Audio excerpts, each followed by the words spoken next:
Well, so it's November 17th, 2008, and this is the kind of shit weather we're getting. And I'm going to teach you how to change a timing belt on a 2000 Honda Accord Vtec 4-cylinder. Welcome to my nightmare.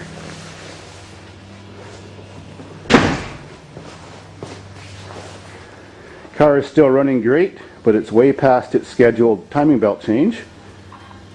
And it has two of them.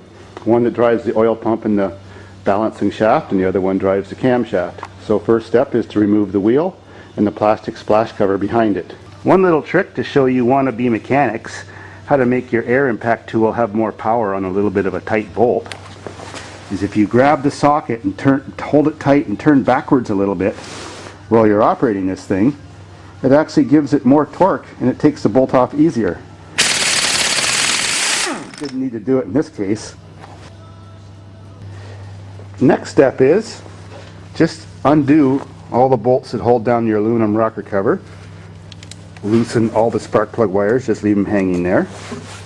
Get a pry bar and pop up the rocker cover about that much on this end. Then remove the two bolts that hold the timing cover on. Then remove your motor mount and the ground wire going to it. And put a jack under the motor, because when you remove the motor mount, the motor's going to fall down. So put a jack on the oil pan. There, got the cover pried up now. Now for the motor mount.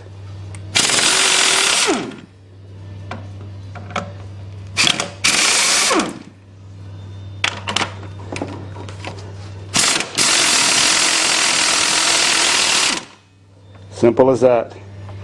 Next step, loosen the two bolts on your power steering pump and then loosen the bolts on your alternator and adjust them back a little bit and get the two belts off. Now remove the bolt on the crankshaft pulley. They're very often extremely tight, so you have to heat them around the base of the bolt with a acetylene torch. Propane torch won't work. It's pretty imperative that you use an air tool, because if you use a big torque bar or torque wrench, it just spins the whole motor and that doesn't do you any good. Now whenever you're removing a very tight bolt, try not to ever use extensions. When you use extensions on air tools or a pry bar, or a torque bar, you lose a lot of torque because it twists. So you always try to use the shortest socket possible or anything without an extension to do a good job. Use a cutting tip, it's got a lot more heat. Time to get her done. Of course you heat both sides. Okay, let's see if that's enough. She's glowing dimly red. No problem. See, the heat lengthens the bolt, which makes it looser, and causes reduced friction on the areas that are touching each other. So that's how heat works. Now remove the couple little 10mm bolts that hold on your upper timing cover and take it off. Now the next step we're going to do is just for safety's sake. Now here's our next step. Get a little dab of paint or a magic marker. Rotate your bottom crank pulley. It says up on here, so this lever points up.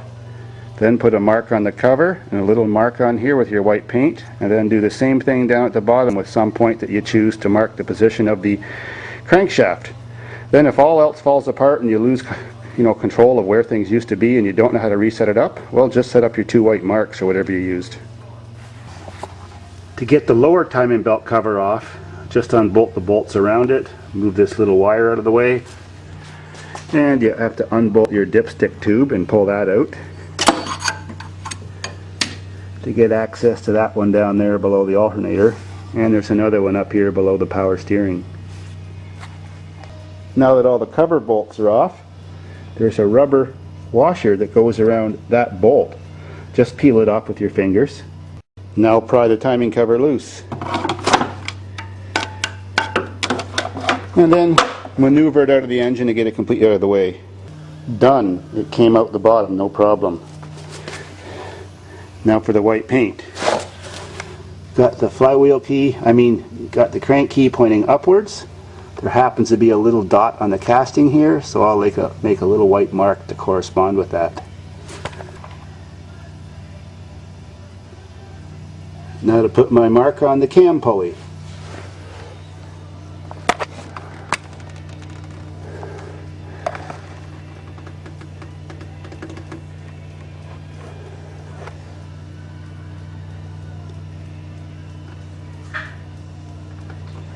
All set. No way I can go wrong now. Now you also have your two balance pulleys and your water pump pulley. They do have marks on them to line them up and little corresponding marks on the block. They're a little bit hard to see, so put your little marks on with your white dauber again. That'll make it easier and you'll at least remember where they are.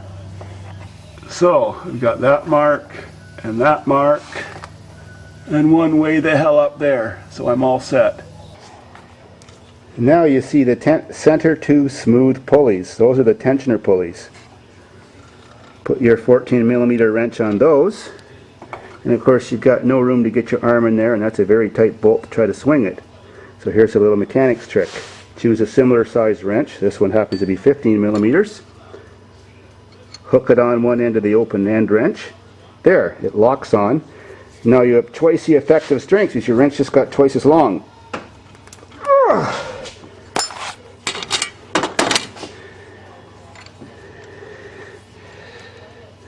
And I mean that's tight. There. Got her.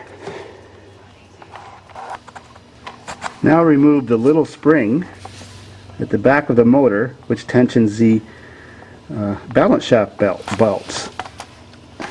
Just leave it hanging and then push the lever down, and that releases the tension that's tensioning your belt tensioners.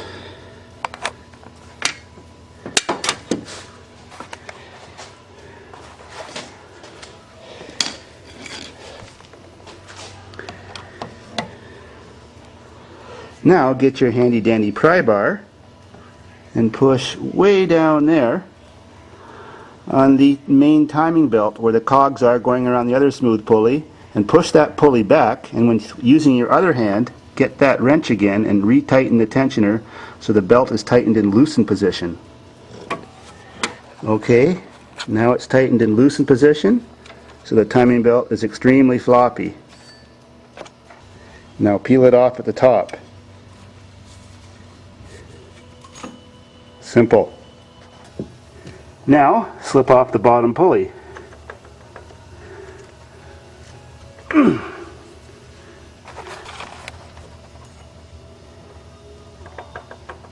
No special tools required.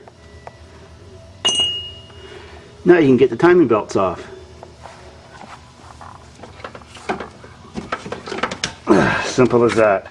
So here's the new belt, and put the big one on first.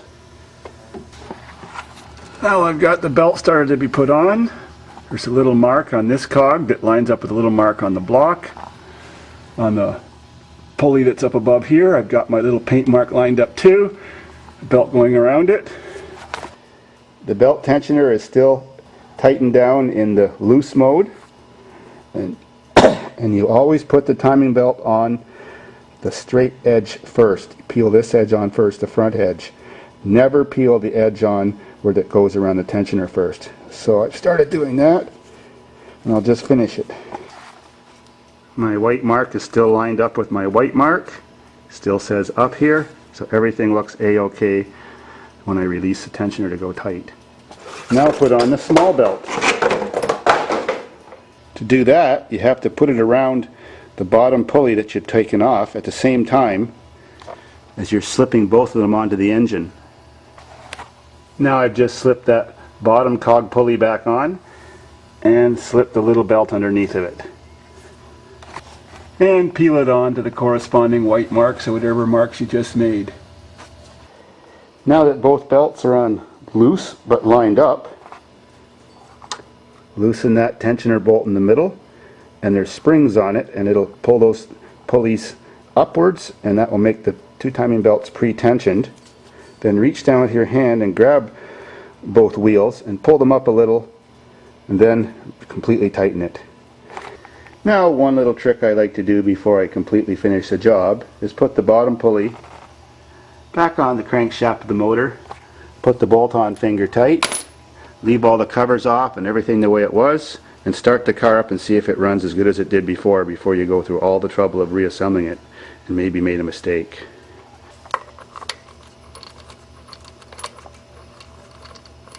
So let's do it.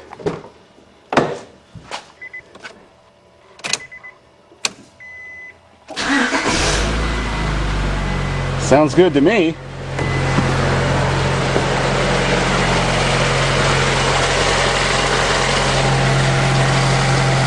No problems.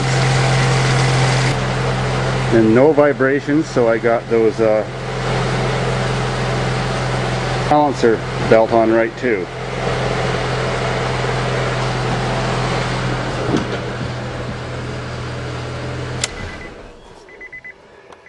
Now to put the plastic covers back on and finish the job. Now recheck the tension before you put everything back together. That's still good. That's good too.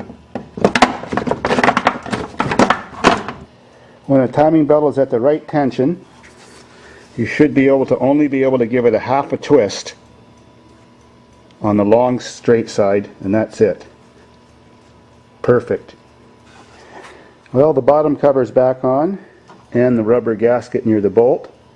Now just to put on the top cover and then retighten the rocker cover down.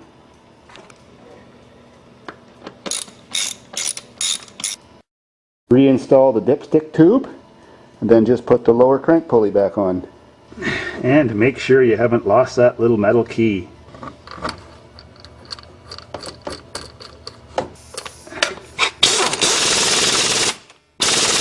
And put it back on real tight. Now for the belts. Belts are back on. Now put the motor mount back on.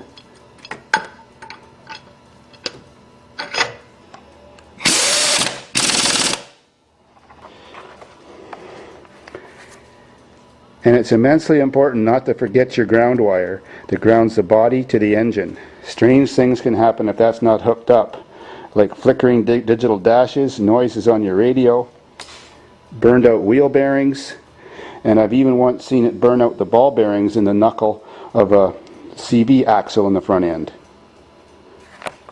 Done! This job should have taken you between an hour and an hour and a half if you're good with your hands and like fixing cars.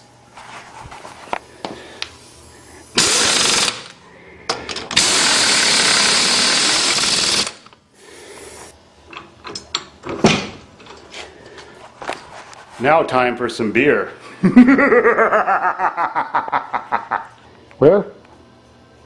Well, that's all the tools it took. An air gun, a big ratchet, a little ratchet, a short 10mm, a long 10mm, a 14mm socket, a 12mm deep socket, a couple extensions, 14mm wrench, a 15mm to extend the torque on it, 17mm to get the motor mounts off, and a set of torches. Not a big deal.